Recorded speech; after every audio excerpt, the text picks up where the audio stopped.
Então, gravando. Bom, boa tarde então a todas e a todos. Nós estamos realizando hoje o nosso segundo encontro do ciclo, né, de debates sobre a teoria da economia política do poder.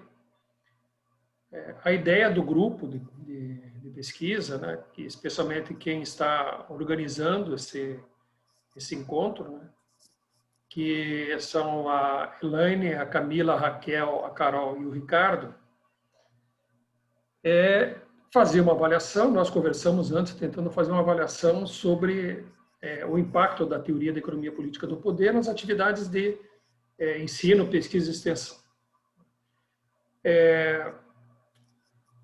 Nós criamos em 2001, embora tenha sido registrado em 2002 no CNPq e na Universidade Federal do Paraná, o Grupo de Pesquisa Economia Política do Poder e Estudos Organizacionais, EPEL.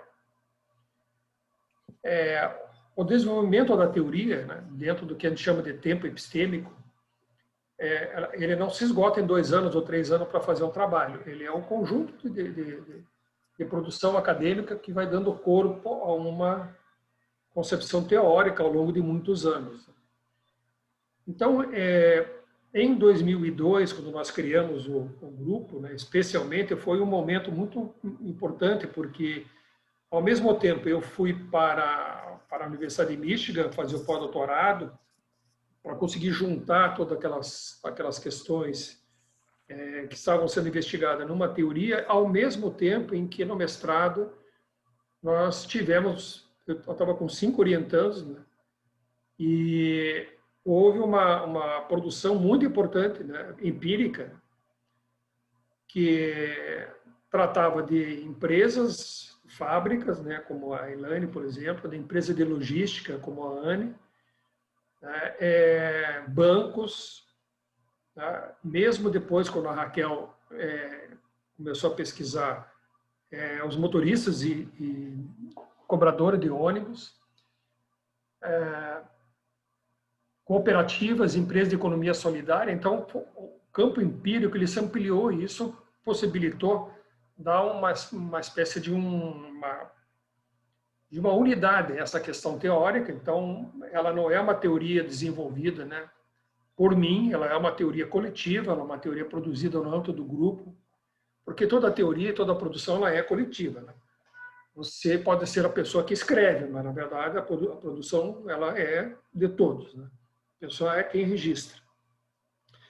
Então, nós fizemos no nosso grupo uma discussão sobre o que é, né, depois de tantos anos, né, nós estamos falando aqui, são 18 anos que o grupo existe, e nós começamos a refletir sobre quais são as contribuições que essa teoria deu, né, e quais são os desafios que nós temos para enfrentar. Não os desafios que hoje se tornaram uma discussão comum, que é tipo pós-pandemia.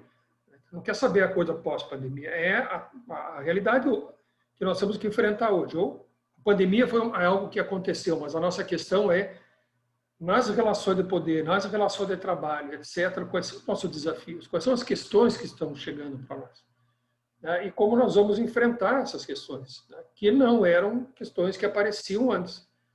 Né? Por exemplo, né, em 2002, a gente não discutia nada de gênero, não discutia raça, não discutia trabalho remoto, enfim, não discutia imigrantes, enfim, esses não eram assuntos que estavam lá. Mas eles foram aparecendo. Em determinado momento, nós fomos dando conta, teoricamente, de enfrentá-los, mas depois, né, eu tenho dúvidas se a gente tem dado conta de enfrentar essas discussões. Então, no primeiro encontro do ciclo, nós convidamos para falar 2 pessoas que fizeram parte direta e fazem parte direta do grupo, né, que é o Francis, que foi formado no interior dessa definição do grupo de pesquisa, e a Raquel. E é uma pessoa que não era exatamente do grupo, mas que trabalhava muito ligada com o grupo, que é a Daisy. Para o nosso encontro de hoje, é a mesma coisa, né? Nós vamos convidamos, né, a Anne Pinheiro Leal, que é professora da Universidade Federal do Rio Grande, que fez parte do grupo lá no seu início, lá em 2002, 2003, né? Que fez a sua dissertação de mestrado na área de logística, né? Ela estudou e foi muito importante o trabalho dela para a gente refletir sobre a questão do processo de seleção, né? Quais são as subjetividades incluídas no processo de seleção, desde antes do sujeito entrar, a subjetividade estava lá, né, para ser sequestrada. Então, o trabalho dela foi muito importante para definir uma série de conceitos. E convidamos também a professora Jana Ferraz, né, que atualmente está na Universidade Federal do Rio Grande do Norte, né, do Rio Grande do Sul ao Rio Grande do Norte, e que, de uma forma não direta com o grupo, mas ela trabalha com as questões que a teoria da economia política do poder coloca, a partir da DEISE, a partir da formação que ela teve na UFMG, né? E ela acaba de lançar um livro, né, que eu não li ainda, mas eu imagino que, pelo que eu já li da Jana, é uma crítica ao empreendedorismo, como se fosse o empreendedorismo, assim, os grandes empreendedores, no interior de uma definição de classe capitalista. Muito bem, então esse é o contexto que eu queria colocar. Eu quero desejar, eu não vou fazer aquela leitura de currículo tal, porque a gente se conhece já de alguma maneira, acho que isso não é. Mas eu quero agradecer desde já a professora Anne por ter aceito participar conosco dessa conversa.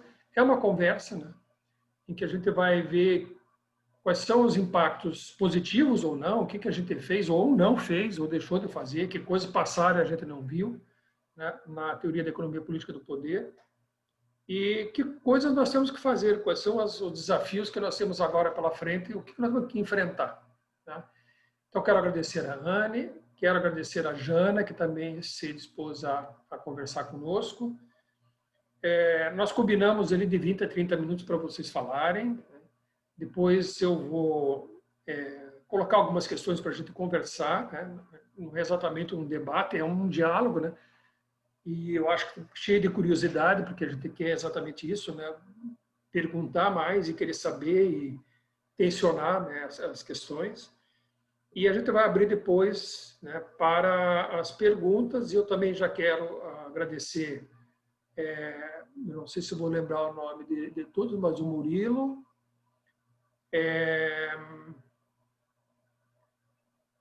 a Bruna, não é isso? Não, vou te ajudar, Faria. Arthur? Murilo, o Arthur, a Lívia e a Carla, isso. Ah, tá. Então, muito obrigado para vocês. Eles são estudantes lá da psicologia, orientandos lá da Elaine. Eles vão nos ajudar nas questões, né? Eles disseram que para eu poder ficar mais à vontade aqui no chat. Então, muito obrigado a todos. Vamos começar. Anne, pode ser você? Então. Pode sim. Deixa eu marcar aqui para não me perder no tempo. Então, boa tarde para todos, para todas. Então, respondendo à pergunta da Simone, né, o que você fez, já chegando aí no meio de dezembro, acho que esse ano é um ano que a gente fez o que deu, né, principalmente quem tem filhos pequenos em casa. Mas, por outro lado, eu acho que esse ano nos trouxe também algumas positividades, né, como talvez, assim, a gente conseguir ter condições mais concretas, enfim, de se relacionar à distância, né? Eu que estou aqui já no sul do Brasil já faz uns anos, né? Acho que esse foi um ano, assim, de estar mais isolada, né? Mas também estar mais conectada, assim. Então, eu queria começar agradecendo, né, a oportunidade, né? Elogiar, assim, a iniciativa, né? Elogiar no sentido de dizer que bom, né? Que estamos aqui, sentindo a necessidade de estar mais próximos. Tá? Como Faria propôs, não, né? Eu vou mais assim colocar a minha fala no tom de uma conversa, né? Dizer quais são as coisas que têm me preocupado mais agora, né? Se colocado como mais prioritárias aí na minha pesquisa, né, no exercício da minha atividade acadêmica, pontuando como a economia política do poder, assim, tá nessa minha história. E aí também já fazer um convite para que, se alguém se interesse, né, pelos temas, enfim, a gente possa depois criar uma agenda, né, para continuar colaborando.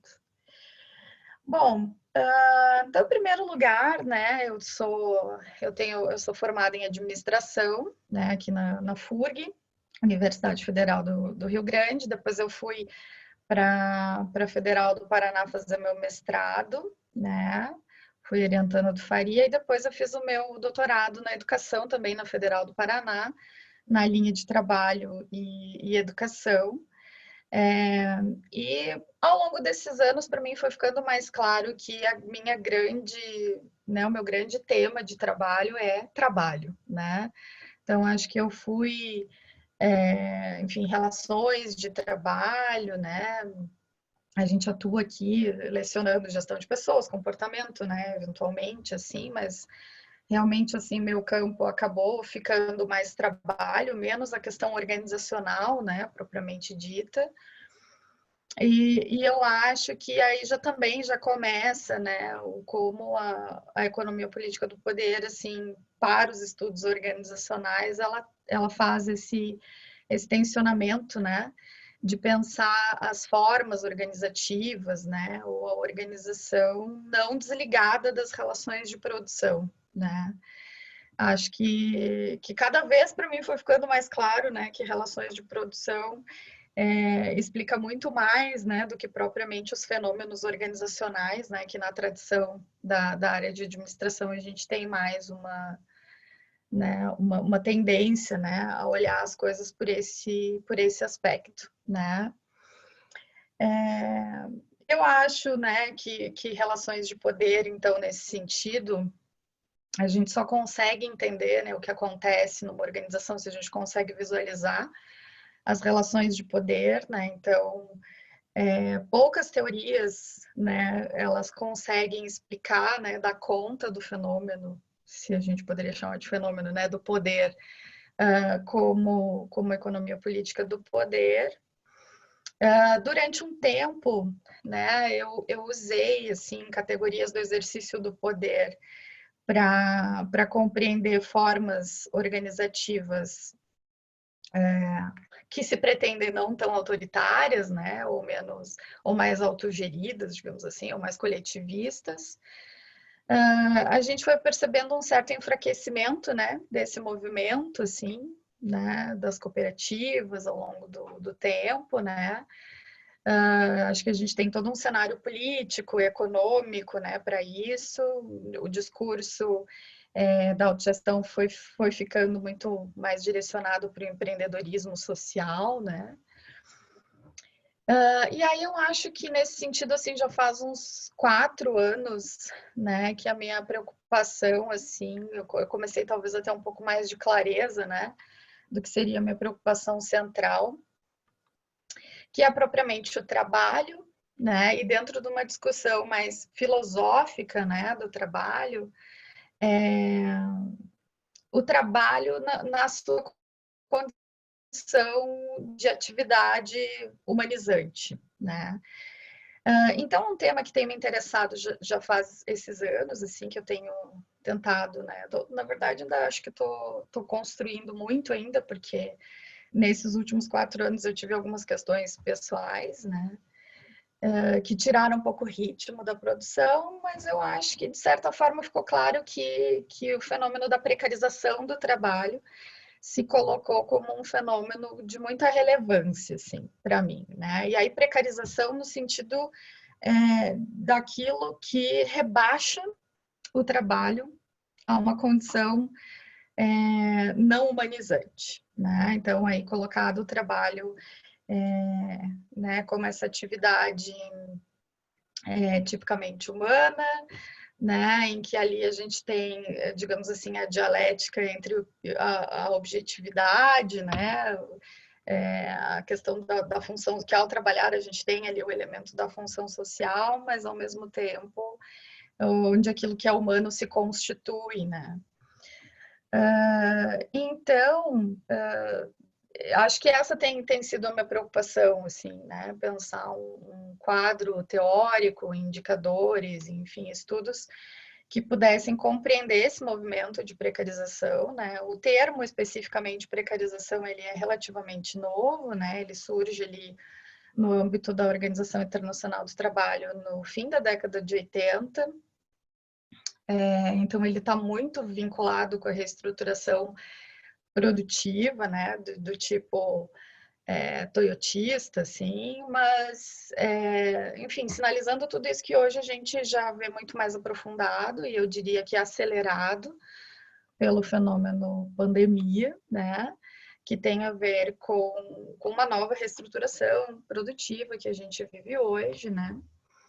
Então, assim, embora o termo precarização tenha surgido, a gente observa que tem uma série tem um aumento, né, grande de estudos internacionais sobre indicadores, etc., sobre isso, mas existe pouco aprofundamento teórico, né, sobre o que seria isso. No Brasil, a gente tem o Giovanni Alves, que faz essa discussão, né, mas são poucos os estudos.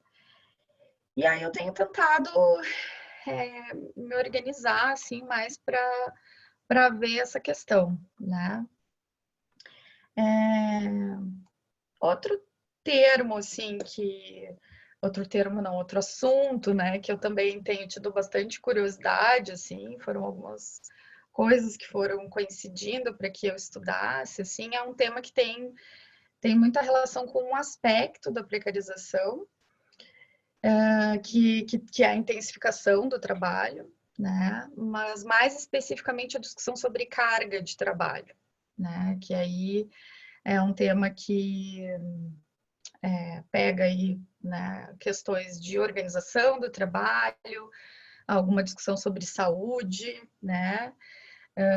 E aí a ideia em estudar carga de trabalho é um pouco além da discussão sobre risco ocupacional, né? Pensar a saúde e todos os sintomas, né, que a gente observa que as pessoas passam a partir, né, desse processo de precarização do trabalho. Tá? Então, atualmente também é um assunto que eu tenho orientado alguns trabalhos, né? Estou com um trabalho agora de mestrado, que foi qualificado há pouco tempo, que é para fazer uma análise da carga de trabalho de profissionais da unidade de saúde prisional da penitenciária aqui de Rio Grande, né? Existe uma política nacional de saúde prisional, né? Que faz parte do nosso sistema de saúde, né? Que ainda existe, enfim, que ainda tensiona, né? Enfim, direitos humanos e direitos à saúde básica, né? Para a população privada de liberdade. Então, a ideia é começar enfim, aprimorar essas questões, né? Existe uma linha que entende o estudo da carga de trabalho mais, numa tradição mais francófona, assim, né? O Wisner, de Jure, enfim, que vai um pouco na linha da ergonomia do trabalho. Outros com um pé mais na medicina social, assim, autores mexicanos, né? De vinculação mais marxiana, mais direta. Então, também é um tema que tem me interessado, né? Apesar de cada vez que eu vou me aprofundando nele, eu vejo que eu tenho limitações, né? Em função da gente ser de uma área, né? E aí precisaria de colaboração de outras áreas, né? Como psicologia, como a própria medicina, enfim. Mas é um tema também que eu tenho tido, assim, um interesse, né? Uma demanda, né? E daí tem surgido algumas orientações, assim, né, com relação a isso. E um outro tema, né, que é um tema que não poderia deixar de ser, não poderia ser diferente, né, que tem aparecido bastante, assim, que eu observo, né, a discussão sobre interseccionalidade, sobre gênero, sobre questões raciais. Eu atualmente estou finalizando a orientação de um trabalho, aliás, a defesa é quarta-feira, para quem tiver interesse, que é sobre profissionais transgênero e travestis, né? Na verdade, foi um trabalho que acabou ficando comigo em função de uma redistribuição de orientações, né? E eu acabei abraçando, era para ser um trabalho, na verdade, sobre outra questão, né? Sobre orientação sexual. E aí, como a gente foi fazendo uma construção de integração profissional, assim, na linha da precarização, né? Eu acabei sugerindo, né? Me orientando, topou trabalhar onde a questão de gênero na minha percepção ela é mais rica, né? No sentido de que aparece mais a questão da discriminação, etc., que é na identidade de gênero. E aí, bom, esse meu orientando se interessou por uma discussão sobre carreira, né? Que é uma categoria que eu ainda não consigo ter muita segurança, né? Acho ela um pouco relativista, mas está sendo também, eu acho, algo que eu gostaria, assim, né? De compartilhar aqui com o grupo para ver como que a gente poderia trabalhar essa questão, né? Ou seja, o que é específico, né? De cada questão de gênero, de cada questão racial, o que na verdade não é, e como trabalha essa questão no âmbito das relações de poder, no âmbito das relações de produção, né? Então essa também foi um tema que acabou chegando assim para mim, né? Mas que eu acho que existe um grande potencial aí quando a gente fala da questão do trabalho, né? De precarização do trabalho, né? As estatísticas, os dados que a gente tem sobre pessoas trans no Brasil são alarmantes, né? Então, e realmente quando a gente se dedica, né, sobre o concreto aí dessas pessoas, a gente observa que, enfim, que há muita distância, né, dessas pessoas para uma condição mínima, né, de dignidade, né, de acesso a vários direitos, a várias coisas, né. Então, acho que é isso, né, basicamente, assim, os meus interesses são essas, né, e aí, com relação à questão, né, da economia política do poder, né, sempre para mim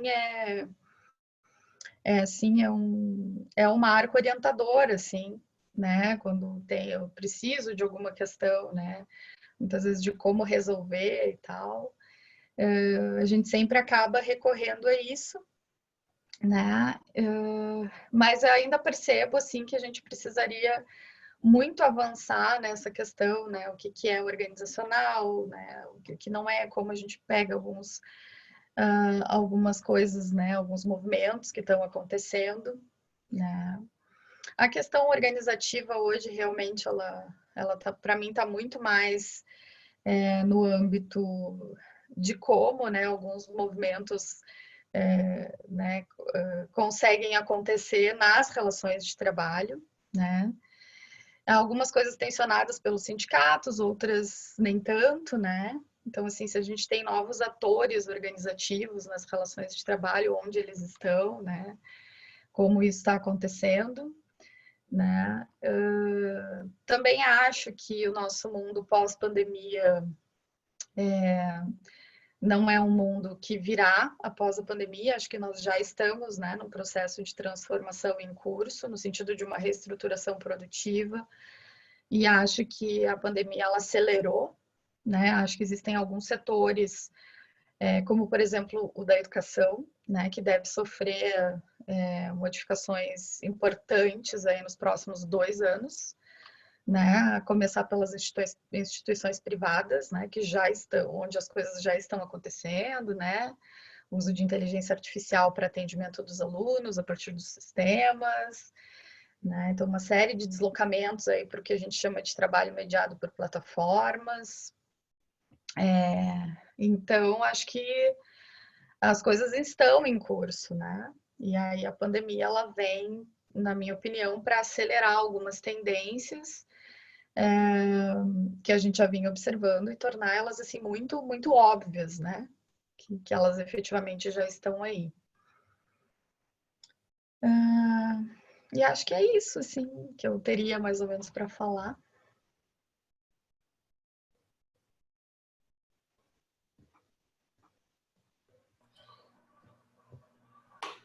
Estava anotando aqui. Muito obrigado, Anne. Tem várias questões aqui que eu acho que a gente pode conversar sobre o que você falou, né? Mas eu vou colocar depois da Jana, mas tem algumas questões bem provocativas para a nossa reflexão, na verdade. Eu acho que nós estamos num momento que, eu concordo com você, essa transformação das relações de produção, né, desenvolvimento das suas produtivas, ele está em curso, não é a pandemia que causou isso. Só que ela atravessou o processo de alguma maneira, né? Então ela segurou algumas coisas e soltou outras, né? E nós estamos lidando como se ela fosse o centro. Na verdade, ela é uma atravessadora de um processo. Só que ela permitiu levantar questões que eu acho que vale a pena te discutir, né? Que são questões bem importantes para nós. Eu vou pedir à professora Jana, né, que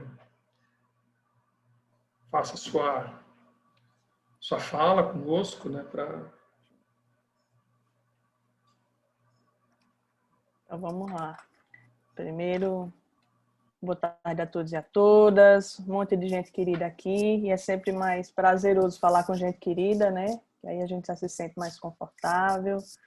Então, espero que vocês estejam bem. É 14 de dezembro de um ano louco, né? De um ano cansativo, de um ano cheio de reflexões. E aí chega final de ano, essas reflexões elas tendem a se intensificar, né? Eu desejo que vocês fiquem bem, estejam bem, né? E que essas reflexões venham para trazer um pouco mais de conforto e não de mais confusão, fora os que nós já tivemos durante esse ano, né? Então, que as reflexões sejam de conforto e de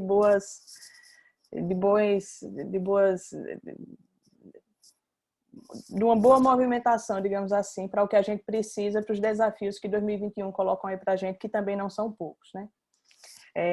Queria depois agradecer ao convite. Eu estou extremamente honrada e feliz de estar aqui hoje, porque por toda a história, né, do grupo de pesquisa, coordenado pelo professor Faria, que acompanham de longa data, né, então, estar aqui hoje falando, podendo contribuir, realmente é algo que há pouco tempo atrás eu imaginava como daquelas coisas impossíveis, né?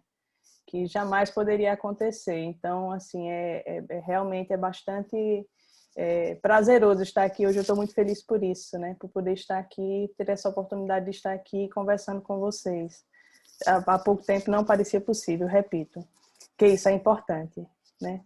E a minha fala foi organizada nesses dois momentos das perguntas, né? Das sugestões. Primeiro, na contribuição, né, que a economia política do poder teve na minha pesquisa, na pesquisa do meu grupo, né, do NECTRAMA, que são grupos que se comunicam, que trocam, que partilham, né?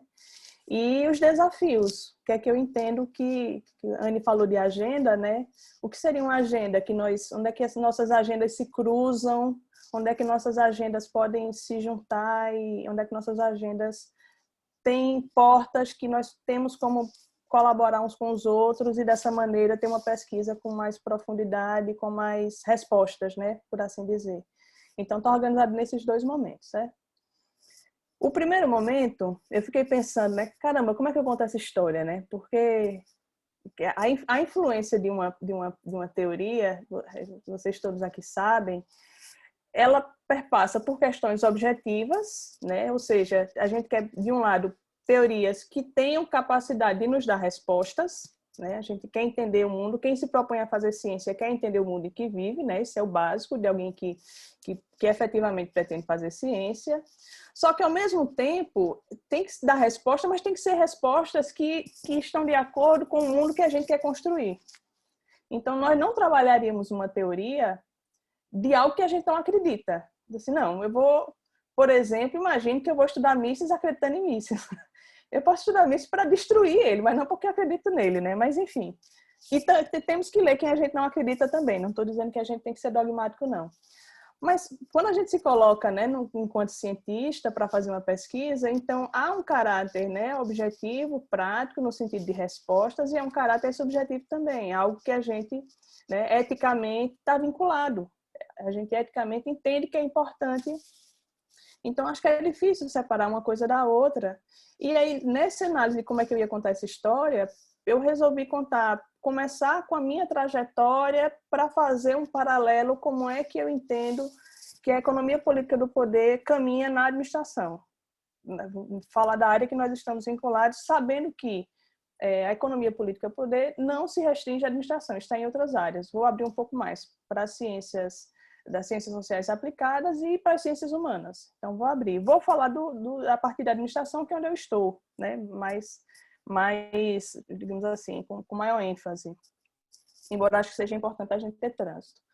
Como tem aqui, né? Pessoas de outras áreas. Que ótimo, que bom. Então, fazer esse paralelo, né? Quem aqui é da administração, eu acho que até o pessoal da psicologia, assim, tem uma posição de vantagem em relação a gente, que vocês geralmente veem um pouco mais de discussões, com um pouco mais de base, sabe? Na administração, gente, grosso modo, eu falo aqui sem medo de ser feliz, as formações são superficiais. Então, nem para ser um administrador padrão de administração pró-capital mesmo, nem essa formação é bem feita, né? Tem curso do Sebrae melhor do que muito curso de administração. Não estou desmerecendo o Sebrae, não. Estou falando no que diz respeito ao que se propõe, né? Então, quer dizer, isso já seria pouco, porque é preciso que a gente separe o que é técnica do que é ciência. Isso é elementar. O que é uma formação técnica, né? Uma formação de repetição, e o que é uma formação científica, de respostas, de fundamentos, de ontologia, enfim. Então, na administração, grosso modo, com raríssimas exceções, as formações são superficiais. Elas não permitem sequer discussões com um pouco mais de fundo, ensinam as ferramentas, mas não dizem sequer onde aquelas ferramentas saíram. Então, esse é o nível. Então, são poucos os cursos que efetivamente é possível contribuir, né? Que há efetivamente uma...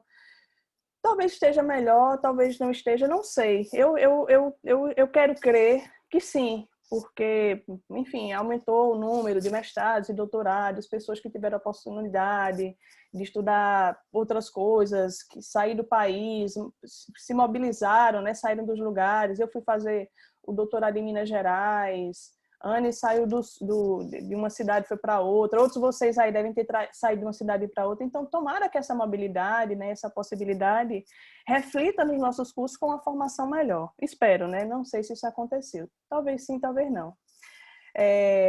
Mas a questão é que, na graduação, a gente quase não vê qualquer discussão de fundo crítico, em qualquer nível.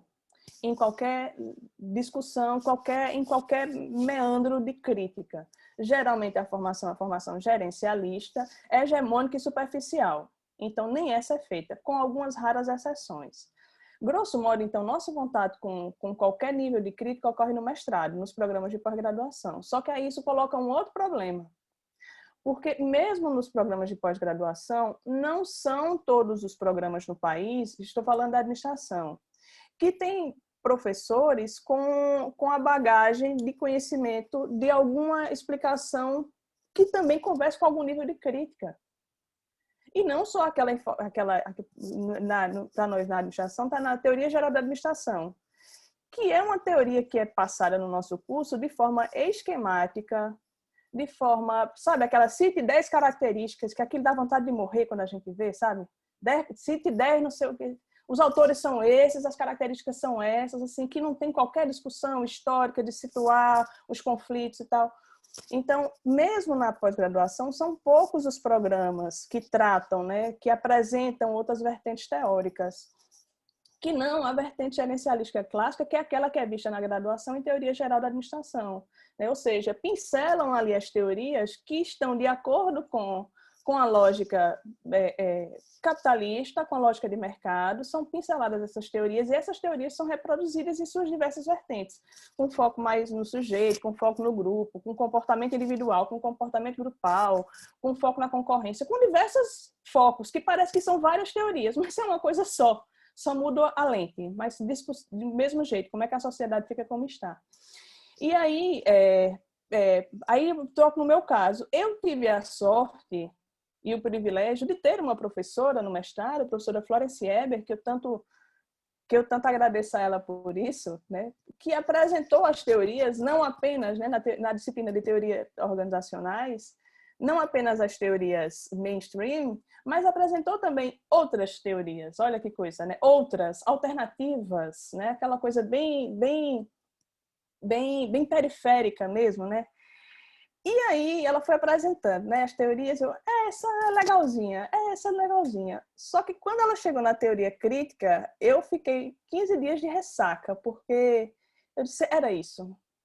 Tá aqui a resposta que eu procurava e que eu não achei em lugar nenhum. E é isso, e é por aqui que a gente vai entender a sociedade que a gente vive e tal.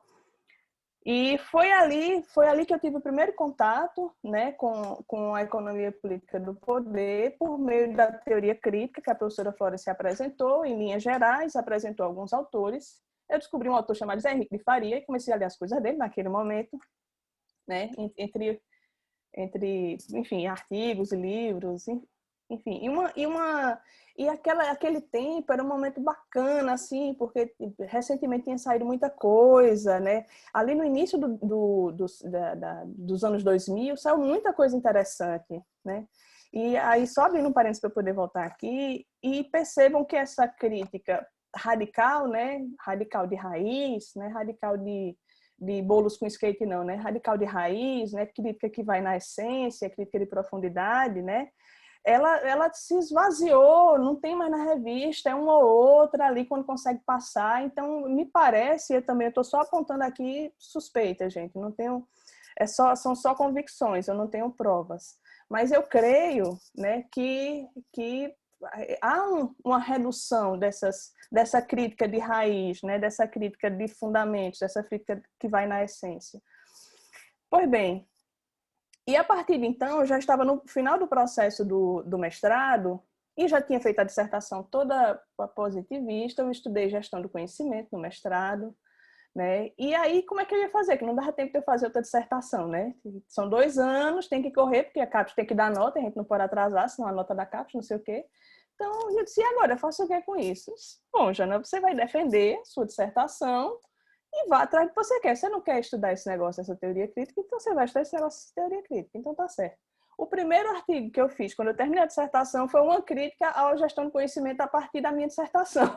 Então, eu me cacetei o meu trabalho, né, a partir da economia política do poder. Não sei nem se o professor Faria sabia disso. Então, a primeira crítica que eu fiz foi o meu trabalho, foi a partir com a economia política do poder, criticando a minha dissertação. Eu digo, bom, agora eu já estou em paz comigo, que eu já fiz meu trabalho de me autocriticar, né? Só que aí, vejam, eu fiz o mestrado em Sergipe, o menor estado do Nordeste brasileiro, um programa com professores excelentes, comprometidos, sérios, mas é um programa sem grana, é um programa sem destaque, é um programa que luta todos os dias, todo mundo lá, para conseguir manter o programa aberto. Né? E eu sei que os professores fazem o máximo que podem, né, a partir do seu trabalho. Eu tive uma excelente formação, eu digo isso sempre, né? Só que não tinha, se eu quisesse fazer o doutorado na crítica, no Nordeste não tinha nenhum. Então, eu tive que sair do Nordeste se eu quisesse fazer algum estudo crítico, qualquer um que fosse, que eram pouquíssimas opções. Ou ia para o Paraná, ou ia para o Rio Grande do Sul, ou ia para Minas Gerais, enfim, tinha pouquíssimas opções, a partir do que eu me colocava, né? A partir das possibilidades que estavam postas. Por força do destino, sei lá por o quê, eu acabei indo parar em Minas Gerais e fui estudar, caí e o mundo me colocou na mão de Daisy. Que Daisy já vinha da relação, né, com o grupo, né, com o professor Faria, né, que já tinha trabalhado um tempo junto, o professor Faria esteve na banca de DES também. Então, vejam as coisas, as coincidências do mundo, né? As coisas do mundo. Então, ficou o seguinte, tive que sair de Sergipe, fui para Minas Gerais, e lá em Minas Gerais, o trabalho que nós fizemos naquele momento, né, e o que nós temos feito com o grupo, é de, principalmente, sair daquilo que estava sendo apresentado já na administração e procurar ir para Marx. Então, é o trabalho que nós temos desde então. Então, a gente tem feito um trabalho a partir do que a gente chama de marxologia, que é a partir dos escritos mesmo de Marx, tentar, enquanto grupo, assim, então é muito uma fase nossa de grupo de investigação mesmo, né? De entender o mundo a partir de Marx. Bom, para que isso, gente? Essa longa história que eu contei aqui para vocês. Porque esse, na verdade, que foi o meu percurso, eu penso que é o percurso de muita gente que está na administração. Assim, sabe? De não ter contato na graduação, né? Ainda não chegou de forma superficial. No mestrado, menos, e no doutorado são poucas opções. Né? Bom, isso é sintomático, isso não é por acaso, isso não é, enfim, isso tem uma razão de ser, né? Esses críticos são perigosos, né? Eles fazem a cabeça das pessoas, eles fazem as pessoas refletirem, né? Então, eu penso que esse movimento é um movimento que acontece, né?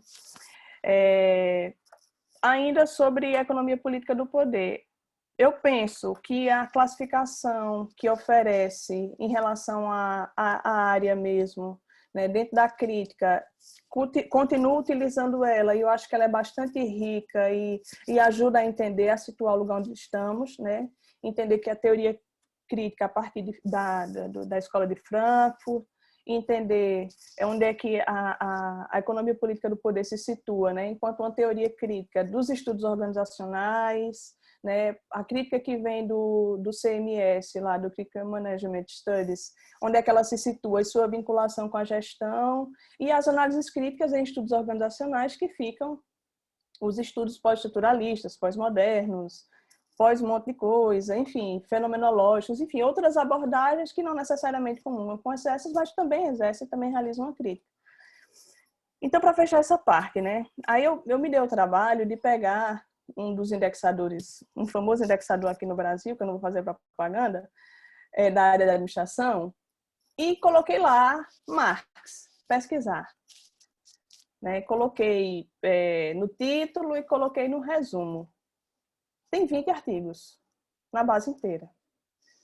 20. O que é 20 para uma área de administração? Né? Não é nada. Então, muito pouco foi visto. Né? Muito pouco foi visto. Por quê? Eu acho que é exatamente da dificuldade que a economia política do poder tem, que é de quem se vincula às críticas radicais, que é o que o meu grupo, né, enquanto um grupo marxista, também tem. Isto nós estamos há uma vinculação muito clara do nosso comprometimento. Nosso comprometimento é com a emancipação humana. Mas essa emancipação humana que a gente fala não é uma emancipação humana formal, né? É uma emancipação humana material, real, que só pode se dar a partir da toda a transformação radical do mundo, né? Que só pode se dar. Eu vi recentemente um texto do Alain Badiou, que é um filósofo francês, que segue traduzindo, que ele diz: liberdade sem igualdade é por engodo. Né? Então, que emancipação é essa? Que é uma emancipação apenas no plano ideal. Então, não é essa emancipação que a gente está falando, a gente fala de emancipação real, material. Então, isso nos coloca a dificuldade que eu penso que são dificuldades que estão postas e que não se alteram. Em outras palavras, o trabalho que a gente faz é de enfrentamento. Sempre. Tem sido assim, continuará sendo dessa forma. Nós, enquanto minoria, nós fazendo trabalho de resistência, nós nos colocando como opositores, porque nós temos uma vinculação contra os interesses do mercado. E isso não significa negar a administração. Antes de começar aqui, o professor Faria estava falando disso. Né? Isso significa negar uma sociedade em que a exploração de uns pelos outros é considerada ok. Não, a gente não entende entende que é possível a construção de um mundo em que a exploração de um indivíduo pelo outro é possível de ser superada. Né? A gente acredita que a capacidade humana de criação é superior a isso. Né? A fome de um lado e riqueza de outro. A gente acha que a gente pode mais do que isso, né? Que isso é um estágio, um momento. Nós podemos, não quer dizer que isso vai acontecer, mas nós temos potencial para. Para falar dos desafios, então, a partir dessa minha fala, né? Bom, são muitos, porque os problemas do nosso tempo, no que diz respeito à vida humana mesmo, né?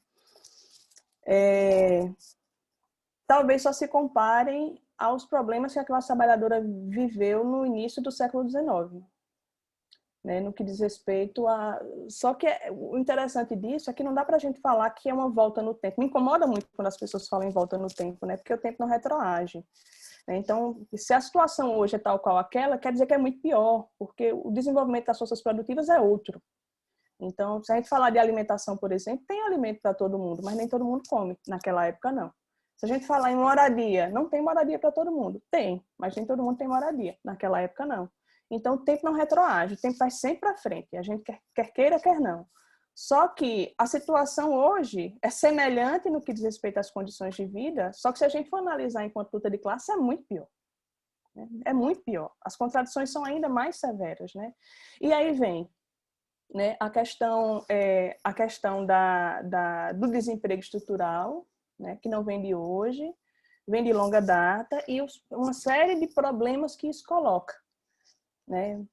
Um dos fenômenos, que foi o fenômeno que eu tratei no livro, né, que o professor Faria mencionou, um livro que eu acabei de lançar, né, para além da prática empreendedora no capitalismo brasileiro, que foi a saída, né, para a crise que se apresenta no mundo pós-70, que é a saída do empreendedorismo, né, que se alastrou pelo mundo, em todos os, assim, a maior parte dos países do mundo, né, se enveredaram por esse caminho, né, do eu empresário.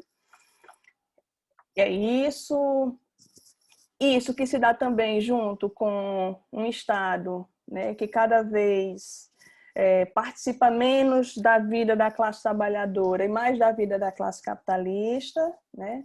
Então, de que maneira isso afeta a saúde, a educação, ou dito de outra forma, como é que a gente escuta isso? Privatizações, né? Privatizações, redução do Estado. Como é o nome daquele negócio que a IBCE minha gente? Cria essas... Esqueci agora qual é o termo, mas o que a Organizações IBCE... sociais, as OS. Isso, exatamente. Então, através desses meios, querem fazer isso novamente com o Fundeb agora. Então, isso tudo é um caldeirão de problemas, né, a ser colocados, né? Então, são poucos a gente pensar, eu acho que esse é o ponto central, a relação que se hegemonizou, né, que a gente entende por capitalismo, que é aquela visão clara, que é aquela visão quase ilustrativa, né, de um empresário rico, e os operários aqui de macacão. Isso existiu durante um período datado na história, em um determinado período em determinado pedaço do mundo, né, espaço do mundo, e se coloca isso como se o capitalismo inteiro tivesse sido isso. Não foi, né? O que é hegemônico no capitalismo são não ter relações formais de trabalho.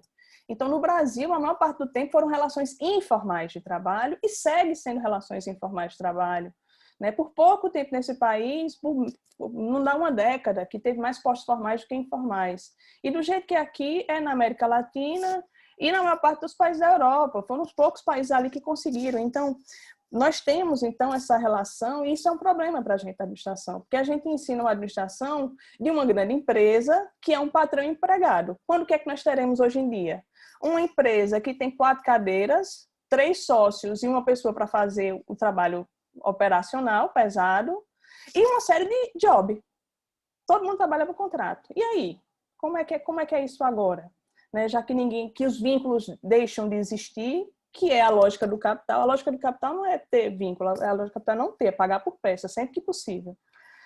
Todo outro processo foi o processo de luta da classe trabalhadora no sentido de avançar e de buscar. Então, é uma coisa que está aberta. O que é que vai acontecer agora? tipo, a classe trabalhadora vai conseguir novamente, sabe, ir lá e com muita luta, recuperar, não avançar, recuperar direitos que foram perdidos, ou não, ou a situação vai ainda se intensificar.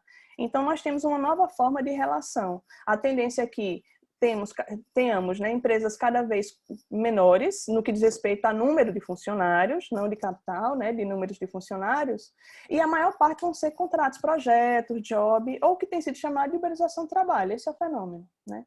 Então, onde é que a gente se situa nisso? Como é que a gente pensa?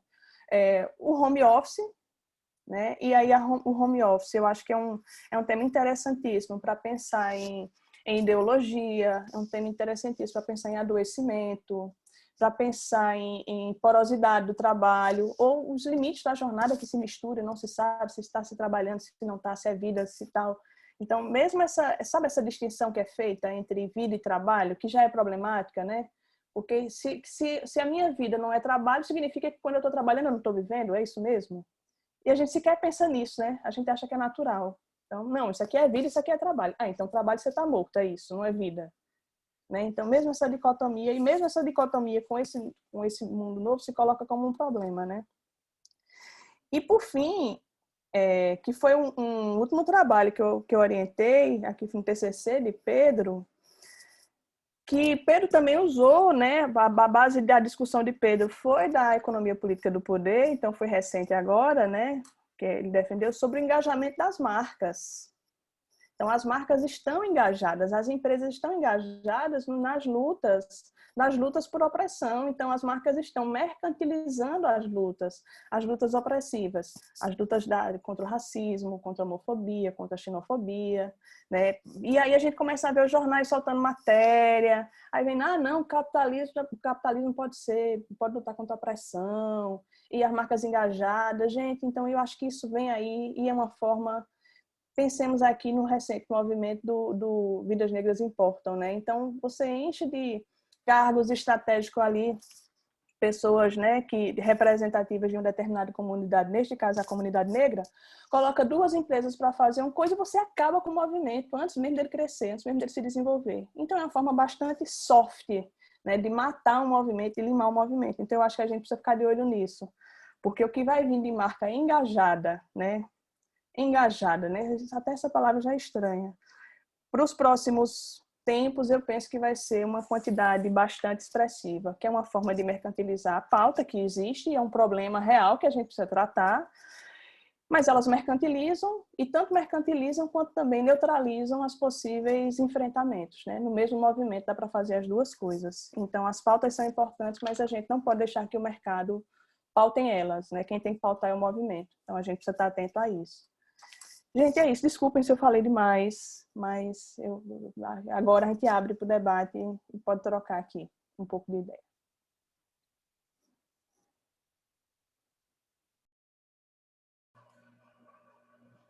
Não falou demais, não, Jana. Bom, obrigado, Jana. Obrigado, Anne. Eu vou fazer alguns comentários, né, para a gente conversar. Mas eu queria, antes de qualquer comentário, apresentar para a Anne, para a Elaine e a Camila, né, que colocaram no chat, né, a Bárbara Medeiros. A Bárbara está lá em Brasília, está fazendo o doutorado dela, né, e ela trabalha no núcleo com a questão da... Acho que LGBT em geral, né, Bárbara? Ou é algum assunto... Pode boa falar. Tarde. Boa tarde, meu nome é Bárbara, eu sou doutoranda aqui na Universidade de Brasília, sob orientação do professor Marcos Vinícius Soares Siqueira, e o meu estudo de doutorado é com pessoas trans nas organizações, mas eu faço parte também do núcleo de estudos, né, de cultura LGBT no ambiente de trabalho e do núcleo de diversidade e crítica organizacional, sob orientação do professor Marcos Vinícius aqui.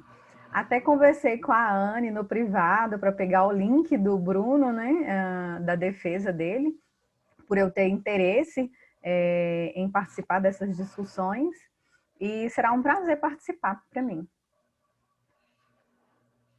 Tudo bem, então, obrigado. Bom, a gente vai vendo que nós temos muitas, né, muitas preocupações iguais, né, e eu acho que uma coisa boa do grupo, né, e dessa condição que nós temos, né,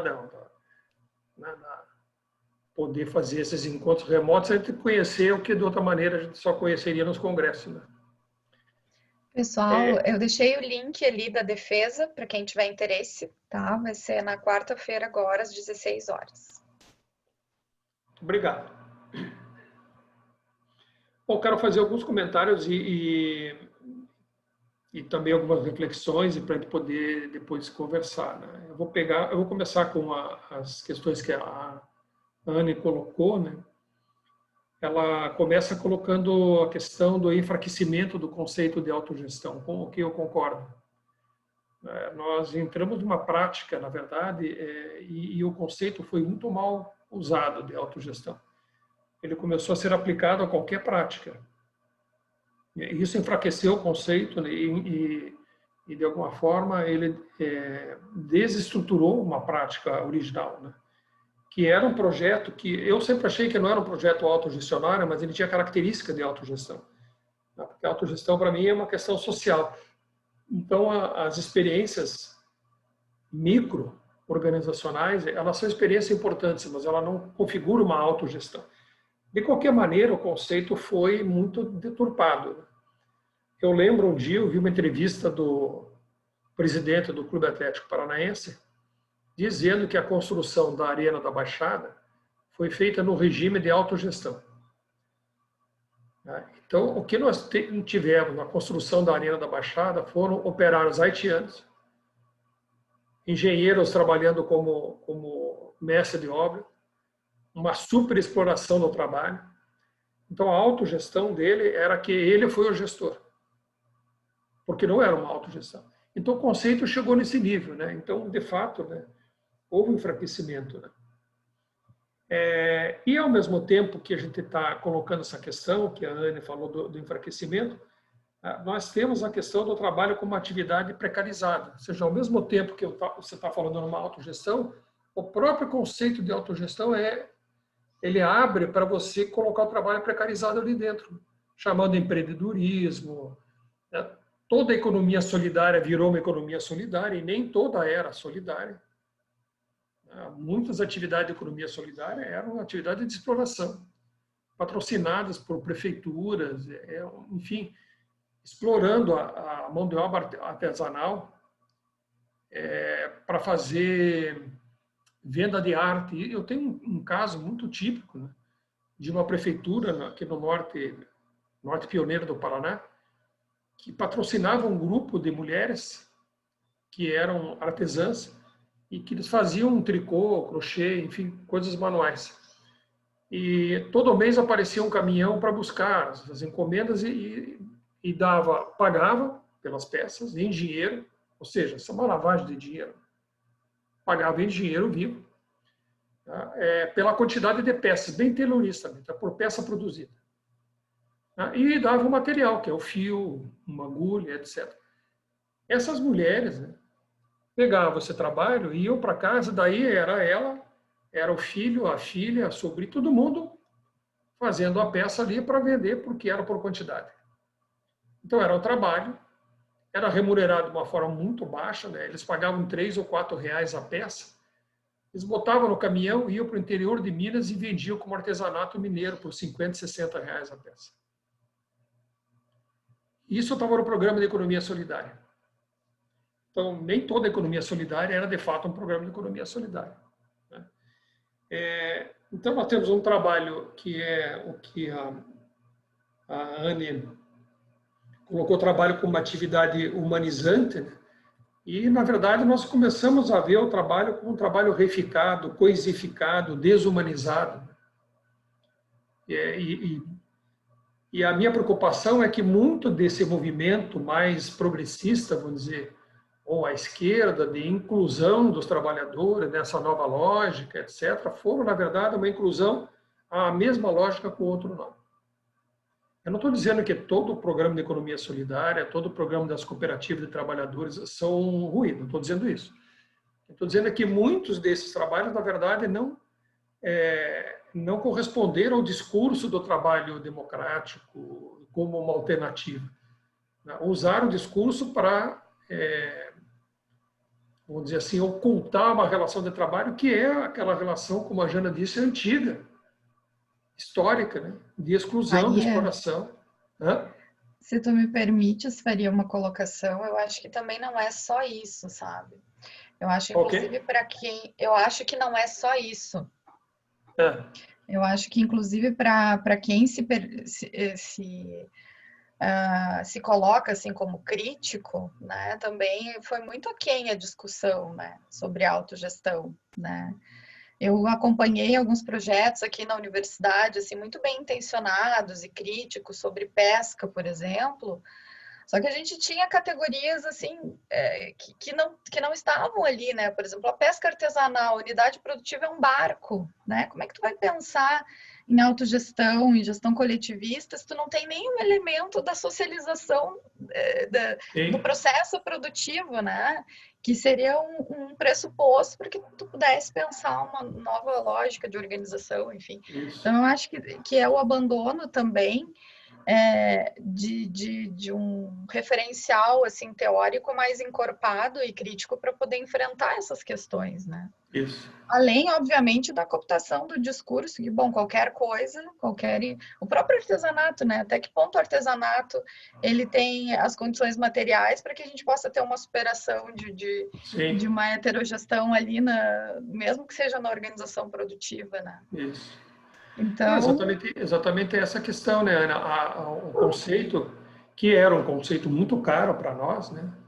Ele se tornou, na verdade, uma espécie de técnica, foi apropriado como técnica uma maneira de organização muito simplista, e que não era uma auto-organização e nem uma autogestão, né? Era apenas uma forma de, bom, se nós estamos todos juntos, né, e se nós podemos... E aí apareceram alguns conceitos que você está dividindo, né, participando da decisão. Bom, as cooperativas, ela tem uma decisão, ela é coletiva, participativa, mas toda a informação está na mão da gestão. Eles levam informação, eles têm a parte contábil, né? As cooperativas mesmo, tradicionalmente elas começaram com uma coisa, elas viraram empresa, elas são empresas. Né? Então a gente perdeu muito do conceito, porque nós perdemos o conceito, né? É porque cada uma das práticas passou a ser denominada pelo conceito. Então, em vista disso, já que você falou, né, no Giovanni, eu não sei se vocês conhecem, mas o Sadi Dalrosso, ele tem produzido algumas coisas boas, ele é da UNB, lá da Sociologia, né? E sobre o trabalho, algumas reflexões importantes, né? Bom, o Ricardo Antunes, que é uma pessoa que a gente já conhece faz tempo, né? Eu conheci o Ricardo lá nos anos 80, né? Lá na Unicamp mesmo. E tem o Zé Paulo Neto, que ele está lá no Serviço Social lá de Federal Fluminense, se eu não estou enganado, né? E na nossa área temos algumas pessoas que nós conhecemos aqui, né? Que produzem bastante nessa área. Então, eu acho que o desafio colocado pela Anne primeiro, é a questão da dimensão organizacional, que eu acho que a gente poderia discutir, né? Se a dimensão organizacional que nós estamos acostumados, né? Nós não temos que repensar o que nós estamos falando com o termo organização. Porque eu acho que nós estamos submetendo a ideia de organização à condição formal da organização. E hoje, uma boa parte do processo de trabalho, das relações de trabalho, não estão abarcadas pelo conceito de organização formal. Então, nós temos que pensar se nós estamos falando da mesma coisa já. Se o conceito de organização que nós colocamos, embora a gente sempre tenha admitido, né, que a organização tem relações de pertença e a organização não só pertença, mas formalização, mas se nós não temos um desafio de repensar o próprio conceito. Concretamente, tirar o conceito dessa coisa abstrata da organização, ela ficou muito, uma ideia pouco palpável. O Elcemir já havia chamado a atenção dessa questão já há um bom tempo, né? E eu acho que talvez a gente precise colocar. Então, deixa para a gente discutir aqui Se a questão da organização não é um desafio para nós. O outro conceito que foi colocado pela Anne, embora ela tenha colocado de passagem sobre a questão de gênero, eu não consigo trabalhar com o conceito de interseccionalidade. Porque eu não sei se o conceito de interseccionalidade... Não sei não. Para mim, o conceito de interseccionalidade ele é um conceito que fragmenta a unidade de luta. Porque, primeiro, eu secciono a coisa, né? Eu coloco a raça e gênero, depois eu tento juntar os dois. E quero fazer uma intersecção. Claro que não é só raça e gênero. Aí eu coloco um terceiro elemento, que é classe. Mas, de qualquer maneira, eu estou tirando o espaço da luta do capital, uma luta da classe trabalhadora anticapitalista, em que a questão do gênero está colocada, em que a questão da raça está colocada. Então, eu não sei até que ponto o conceito de interseccionalidade nos ajuda ou nos atrapalha, como reflexão teórica e como luta prática. Então, eu não estou dizendo que não temos que estudar gênero, raça, não estou dizendo isso, ao contrário, nós temos que estudar. Mas em que contexto? O meu receio é que, de repente, o contexto histórico em que essas coisas estão se manifestando concretamente, não que elas não existiam, mas a forma como elas estão, nós estamos deixando de lado a questão histórica concreta para ficar prisioneiro do conceito. E eu fico me perguntando até que ponto essa fenomenologia do conceito, não é nem hegeliana, mas a que ponto a fenomenologia do conceito não está tirando de nós a condição de olhar criticamente para um fato que, de fato, que realmente acontece. Eu não digo que não há uma relação entre gênero, raça, classe. Eu não estou dizendo que não existe. Sim, ela existe. Mas até que ponto o uso do conceito não tira da questão concreta a sua concretude e traz a discussão para um plano meramente conceitual, formal. E impede que a gente estude o que está acontecendo lá onde está acontecendo com as coisas concretas que está acontecendo. Então, eu queria também deixar essa questão para a gente discutir, se não é um desafio nosso também, porque eu leio aqui, a Carol está lendo mais que eu sobre o tema, mas eu li algumas coisas que estão sendo escritas, e fiquei preocupado com algumas manifestações, que eu acho legítimas, justas, especialmente no que se refere à raça e gênero, elas são justas, mas eu tenho uma preocupação que o afastamento da concretude da coisa para o nível da discussão conceitual não retira de nós a capacidade de enfrentar a coisa. E passa a ser uma discussão de conceitos, o que é ruim, pelo menos dentro da perspectiva crítica. Quando o conceito ele é mais importante que a realidade que você discute, isso é um problema para nós. Bom, aí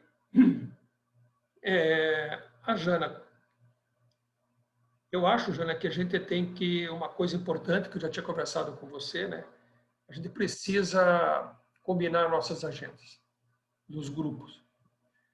Nós somos poucos mesmo.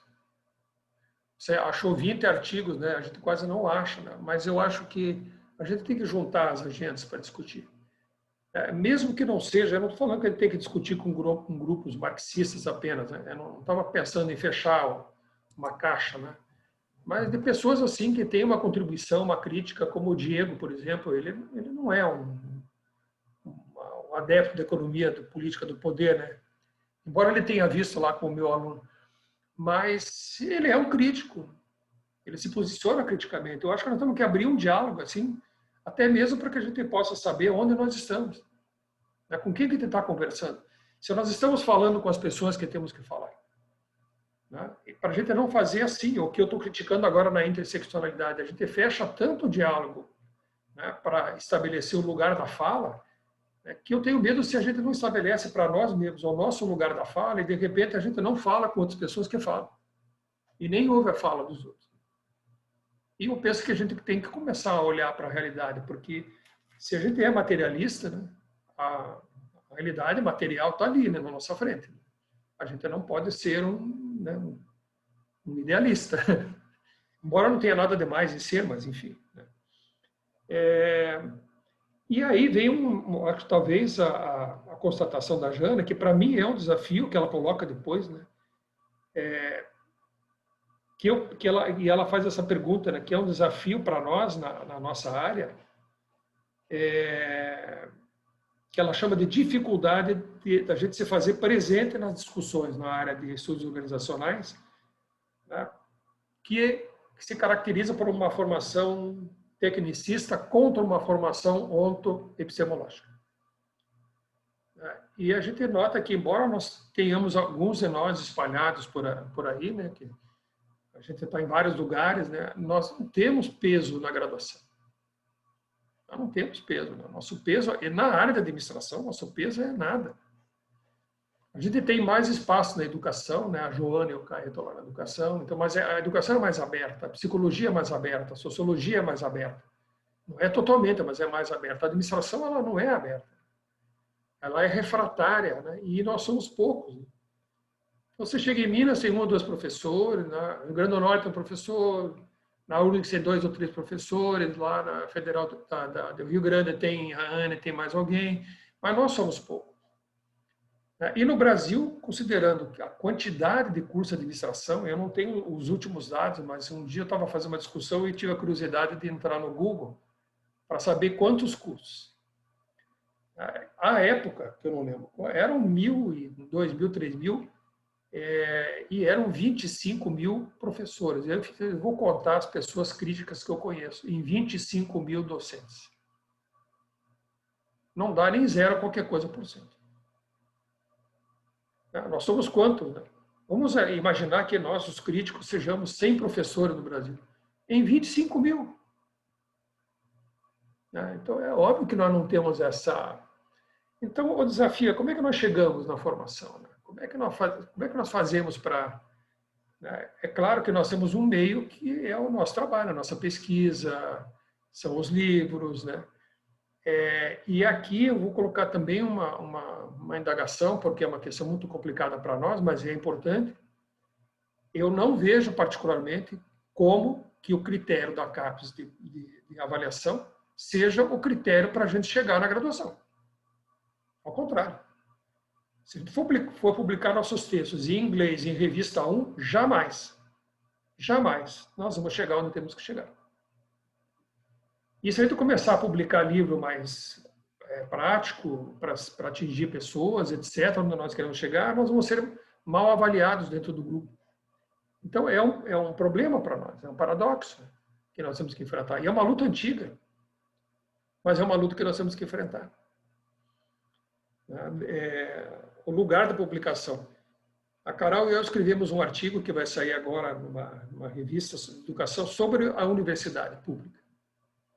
E nós colocamos nesse artigo exatamente isso. A universidade pública, ela está sendo avaliada desde o ingresso dos professores, o processo seletivo, o processo de avaliação, o processo de avaliação dos docentes, pelo critério de pós-graduação dado pela CAPES. Onde publica, quando publica, nós não estamos mais sendo avaliados como universidade pelo critério da interação social, do impacto social. E nós que estamos numa área crítica, precisamos nos perguntar como é que nós vamos lidar com isso. Nós temos que lidar com isso. Então, a nossa avaliação hoje professores que estão só na graduação, eles são avaliados por publicação, a carreira está dimensionada à publicação, os recursos são destinados à pesquisa dentro da universidade. Tem dinheiro para pesquisa, mas não tem dinheiro para extensão. Tem dinheiro para pós-graduação, mas não tem dinheiro para graduação. Eu acho isso... Nós perdemos a nossa condição de universidade pública, nós estamos formando publisher.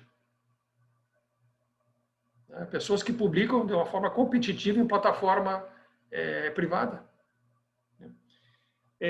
Então, nós temos esse desafio, que é de enfrentamento e resistência, mas também de se fazer presente, né, Júlia? Porque nós estamos há tempos, né, fazendo resistência, enfrentando. Mas eu acho que o nosso desafio é como é que nós nos fazemos presente nesse processo. Porque se você não entra na estrutura, você quer essa uma visão meio estruturalista, mas a verdade é que se você não entra na estrutura, como é que você pode provocar, né, a estrutura? Então, nós estamos com desafios históricos, né, desemprego e subtrabalho, desafio nas relações de trabalho, né, E o que a gente está vendo hoje é essa exacerbação, né? Porque o capital ele não está interessado na qualidade do trabalho, nas condições de trabalho. Ele está interessado na produção, na renda e no consumo. Então, se o capital pode transferir uma renda para o trabalhador terceirizado, sem nenhum contrato de trabalho, ele que se dane na vida, o que eu quero é botar um dinheiro lá para ele comprar minha mercadoria. As condições de vida dele, condição social, ela não importa para o capital. E nós estamos do lado exatamente daqueles para quem a condição humana importa. As relações humanas importam. A discriminação importa, o preconceito importa. Então, nós somos do lado dessa coisa chamada humanista, que não no paradigma do humanismo radical, mas nós somos do lado de uma perspectiva humanista contra uma perspectiva eminentemente instrumentalista e produtivista. Bom, então, acho que os desafios estão aí colocados, né, nessa realidade que nós temos que enfrentar. Eles são desafios históricos, mas eu acho que eles se configuram para nós de uma outra forma e talvez muito mais abertamente. E é isso que eu gostaria de colocar aberto para a gente conversar.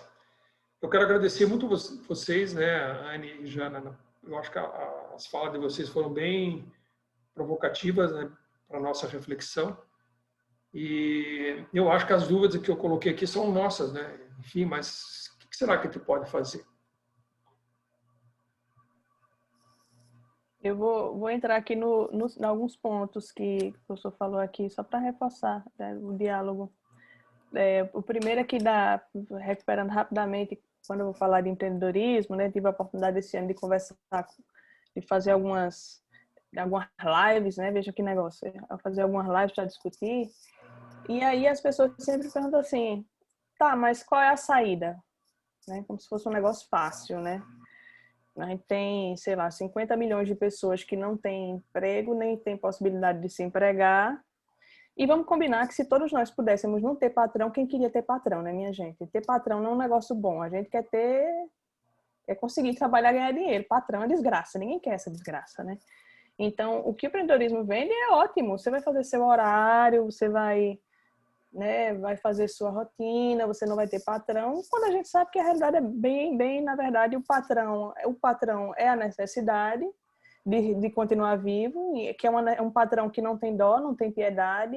Então, se você todo dia não sair para trabalhar com ou sem pandemia, você não come, né? E o horário que faz é a necessidade. Então, em última instância, é o capital, quem determina como é que a pessoa vai viver e quantas horas ela vai trabalhar, né? E aí, então quer dizer que se os empreendedores se organizarem numa cooperativa, resolve. Né? Então, a autogestão aparece nisso, como se fosse um passe mágico. Gente, espera aí, que a coisa não é tão simples assim, né? Porque uma coisa é como é que a coisa aparece juridicamente, né? A forma jurídica de uma cooperativa. Outra coisa é um grupo, né? Um movimento organizado em busca de melhores condições, né? Na administração já se fala muito tempo das APLs. Né? Se organiza. O problema a lógica é uma lógica que exclui ou é uma lógica que inclui? Vai se organizar para explorar outros trabalhadores, ainda que sejam pequenos empresários, né, com pequeno capital, ainda que seja dessa maneira. Mas espera aí, é uma relação de exploração? Então nada muda. Então, a lógica, né, para fazer uma transformação é uma lógica que perpassa necessariamente qual é a posição que um determinado grupo tem em relação ao mercado, ao capital, à sociedade, né, capitalista. Então, é por isso que é tão difícil, né? E aí é preciso, né, que a gente recupere, impressionante, né? Mas o quanto que a formação política nesses anos todos, o quanto que isso ficou secundário. E aí vem os fenômenos todos, né, que o povo chama de pós-política, né, ou a politicidade, né? Então, parou-se falar, ninguém fala mais em luta de classe, a ideologia está morta, a história acabou, né? O capitalismo é intransponível, né? Tem até lançado recentemente o livro O Realismo Capitalista, como se fosse uma coisa certa, sem qualquer contorno, e que não há o que seja feito a não ser suportar e aguentar firme, né? Então, eu acho que talvez, né, reabilitar esse debate, a gente vai precisar reencarar, na verdade, o que é que nós vamos fazer enquanto sociedade com tanta gente, com metade da força de trabalho sem possibilidade de vender sua força de trabalho, né? Então, a gente vai ter que pensar, vai ter que arrumar um jeito, e esse jeito deve passar necessariamente, penso eu, por formação política, né? Aí, a outra questão que passou da interseccionalidade, que aí eu tenho um total acordo com o professor Faria, né, da colocação. Deise também se manifestou no chat, mais ou menos nessa mesma posição, e isso tem a ver, aí eu acho interessante falar isso, não tem a ver com, não, como se houvesse, né, as pessoas adoram fazer uma escala Likert de crítico, né, como se fosse tons de crítica, né, mais crítico, gente, não tem a ver com mais, com menos, tem a ver com onde é que você se vincula no negócio, né? Peraí, qual é a tua posição em relação ao negócio? Então, não tem crítica melhor ou pior, cada um faça a sua, a partir do que entende do mundo, do que acredita e do mundo que quer construir. Nós nos colocamos de um lado e está muito claro isso. A questão, porém, é que a ciência, né, a ciência moderna, e isso não se resume à administração, isso é o estatuto científico da modernidade, é um estatuto científico que se ancora no positivismo, na lógica formal. Então, a gente aprende por meio da lógica formal e a gente faz TCC, mestrado e doutorado com lógica formal. Nesse sentido, né, a forma com que a gente desenvolve conceitos, categorias, são a partir dessa lógica, né? Então, grosso modo, elas são mais descritivas, né? Elas são mais para explicar como a coisa se parece ou como a coisa é. E nesse processo e dessa forma, é mais difícil perceber, na verdade, por que elas são como são, né? Ou como está em Marx, né? E como está declarado na economia política do poder, o foco precisa ser a relação, o movimento, e não a coisa como a coisa parece, mas como é que a coisa se tornou o que ela é. E aí, o que é que acontece com algumas teorias, que me parece que é o caso dessa, não é que essa teoria está errada, ela é errada. Não, ela não consegue ir no fundo. Por quê? Porque ela vai ver sempre a coisa da aparência e vai descrever com maestria, sem, na verdade, conseguir, na verdade, que ela partilha, na medida em que ela separa, na medida em que ela fraciona. Então, é um desafio, porque imagine como é que a gente vai, para a gente pegar um movimento, né? Um movimento dessa magnitude. Pensemos aqui, vamos pensar no ser humano, vou deixar de fetichizar aqui a coisa. Uma mulher negra, da periferia, que não consegue achar emprego. Imaginem, para dar conta da realidade dessa criatura, né? Das contradições e dos desafios e da vida dela, né? Então, o que exige da gente, quando a gente se coloca a enveredar, né, pela crítica mais radical, seria romper com o estatuto científico da modernidade. É por isso que é tão difícil. Porque a gente é criado com a lógica formal e a gente precisa, de repente, para dar conta disso, acionar a lógica dialética, que tem que pegar as contradições o tempo inteiro. Vai e volta, vai e volta. Então, eu vou na realidade, olho o que está acontecendo, olho a descrição. E aí, depois que eu faço isso, eu abstraio.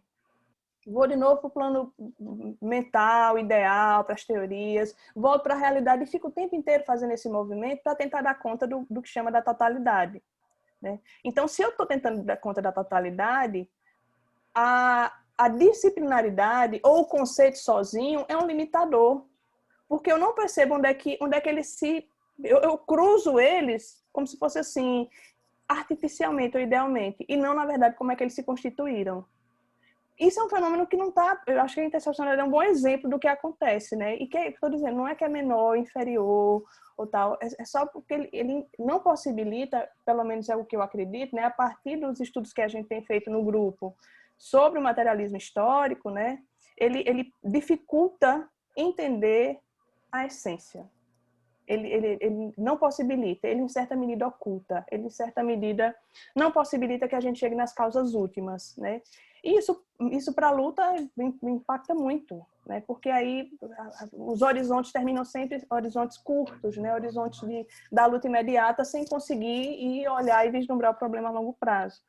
Então, eu acho que é um problema também do nosso tempo, porque tem muita muito boa coisa sendo feita, né, a partir da descrição. Só que a gente tem que entender o que é aparência e o que é essência. Então, eu sei que é um debate antigo, é coisa chata, é chato mesmo, mas aí depende do que a gente quer. A gente quer dar resposta imediata ou quer resolver a questão efetivamente, né? E por último, aí falando de formação, né? Porque aí a gente é pesquisador e se torna professor, e só que você é um professor que está na crítica, mas vai dar aula de administração. E aí eu percebo, tanto meus colegas quando vão para a sala de aula, faço, e agora eu faço o quê? Eu tenho que dar aula de marketing, eu tenho que dar aula de produção, né? Minha gente, veja, tem algum lugar em que o capital não está? Não. Bom, então em qualquer lugar é possível fazer crítica. Não tem, assim, na hora em que as coisas acontecem, as coisas são, por um lado, Deise tem um texto sobre isso, inclusive, saiu teve uma fala de um live que ela participou. As coisas aparecem, o processo de trabalho existe, e o processo de trabalho é o que a gente trata na administração. Isso é o que a gente trata, é o que a gente ensina, processo de trabalho. Como fazer gestão, como produzir, como divulgar, como produzir, distribuir, trocar e consumir. É isso que a gente trabalha. Agora, a outra parte, que é o processo de valor, que acontece junto, a gente não diz, a gente guarda. Então, não há disciplina em que a gente não possa dizer assim, olha, isso aqui é o que aparece, tá? Isso aqui é o que você vai ver na sua empresa, isso aqui é o que você vai ver tal, isso aqui, tudo isso aqui, ó. Isso tudo existe. Fechou? Entendeu? Entendeu? Vamos entender agora o que está por trás disso? Vamos entender agora. Na hora que você está fazendo isso aqui, que na verdade esse movimento está acontecendo aqui, a exploração está entrando aqui, isso aqui é ideologia, isso aqui, então não há espaço que a gente não consiga fazer contraponto, porque não há espaço que o capital não tenha tocado. É difícil, é delicado, os tempos são delicados na universidade. Eu acho que quem aqui não teve medo de voltar em sala de aula e fazer alguma coisa e cair, ter o vídeo gravado e tal. Então, assim, é um momento delicado, sem dúvida que é. Mas a gente também, eu acho que a gente não pode se furtar de se colocar para parecer que a gente está escondendo algo como se a gente é que estivesse errado. Não, nós não estamos errados. Sabe? A gente não está falando nada... Nós não estamos falando que a Terra é plana, nós não estamos falando... Não é essa a questão. Então... É difícil, mas a gente achar esse caminho entre mostrar o que cada um, né, precisa para trabalhar, porque as pessoas precisam trabalhar, precisam entender como é que o mercado funciona, como é que as empresas funcionam. Beleza, tá aqui. Você vai aprender tudo isso, vai se tornar, se quiser, um supercapitalista. Fique à vontade. Mas você vai se tornar um supercapitalista que sabe que está explorando. Tranquilo. Você não sabe que está explorando, sabe? Então vá administrar a empresa que você quiser. A decisão é sua. A decisão é de cada um. Mas a realidade é uma só para todas. Então, é nesse sentido que eu acho que é o que temos tentado fazer, né? Achar esse calibre, né? Como é que a gente dosa, né? Mas não há espaço em que a crítica não possa chegar, né? A gente não precisa ter uma disciplina de teoria crítica para poder falar de crítica. Em sala de aula, qualquer assunto do cotidiano é um assunto que a gente pode entender como é que o assunto aparece no senso comum e como é que o assunto efetivamente, né, qual é a realidade que ensejou aquele problema, né? Aquela questão. Sabe, Jana, tem duas questões que você colocou, né? A primeira é, a gente não está dizendo que não existe uma relação entre gênero e raça. Porque isso é concreto, isso está lá nas relações, né? O que a gente está dizendo é que isso, né, o que é uma forma propedêutica para explicar uma relação, não é o que é investigativo não pode ser o que é explicativo não pode ser investigativo. Você pode usar uma ideia de uma relação para explicar um fenômeno, mas ele não pode ser o ponto de partida da análise, porque daí você pega o conceito e impõe o conceito a uma realidade. E o conceito você fez uma divisão para explicar, você separou duas categorias para explicar uma realidade, depois você pega essas categorias, relaciona abstratamente, idealmente, essas duas categorias e impõe ela para a realidade. Então, mas ela é fruto de uma... Porque não tem outra forma de você explicar se você não fizer uma lógica formal. Você tem que explicar o conceito de mercadoria, valor de uso é isso, valor de troca é aquilo, cooperação é isso. Sim, você tem que usar isso para explicar. Mas você não pode tomar isso como sendo a realidade, né? Um recurso explicativo. A outra coisa, eu tenho um amigo meu que algumas pessoas conhecem, que é o professor Renato Marchetti. Ele é professor de marketing. E nós temos muitas diferenças políticas, né? Temos concordâncias com relação ao futebol, E nós sempre discutimos, nós somos amigos. Eu disse para ele que ele não se dava conta, mas ele era um marxista, ele dá aula de marketing, a área dele é marketing. Como marxista, eu digo assim, olha, você dá aula, né? Eu chamaria a tua aula de, até eu escrevi aqui para não esquecer, estratégias e práticas de produção e circulação de mercadorias. 2 pontos. Marketing. O que é o marketing? O marketing é a definição de estratégias